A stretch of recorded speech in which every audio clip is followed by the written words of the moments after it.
Fis-sentejn li ġejjin il-kumpanija OK Medical se jkunu qed iduru l-kunsilli lokali kollha madwar Malta u Għawdex fejn se jkunu qed jagħmlu testijiet ta' smigħ b'xejn lill-pubbliku.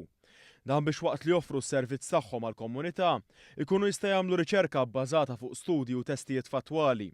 Riċerka li mbagħad tintuża biex din il-kondizzjoni tiġi trattata bl-aqwa mod possibbli.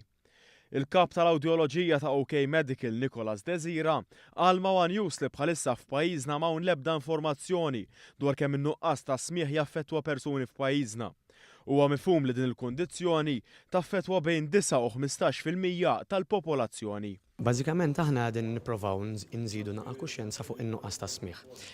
L-idea hi li nduru kunsilli differenti madwar Malta u Għawdex biex immorru fil-komunità u noffru testijiet b'xejn għan-nies residenti li huma mit 18-il sena l fuq. Kulħadd jista' jiġi. Is-Sur Desira żied jgħid li l-idea ta' dan kollu hi li jiġu mejjuna n-nies waqt li l-kumpanija tiġbor l-informazzjoni meħtieġa biex taħdem bl-aqwa prattiċi. Spjega li t-test ta' smigħ ma jdumx aktar minn kwarta. Jiġu 10 minuti kwarta kollox idum, tilbes par headphones, ikollok buttuna f'idejk, ħadd tisma' xi ħsejjes u meta tafas tisma' ħsejjes ħadd tafas buttuna. Huwa sempliċi bħala test u m'għandu l-ebda skumdità fih. Is-Sur Desira temm jgħid li din il-kundizzjoni taffettwa dwar 70 miljun persuna fl-Unjoni Ewropea. Għalhekk inizjattivi bħal dawn huma importanti ferm.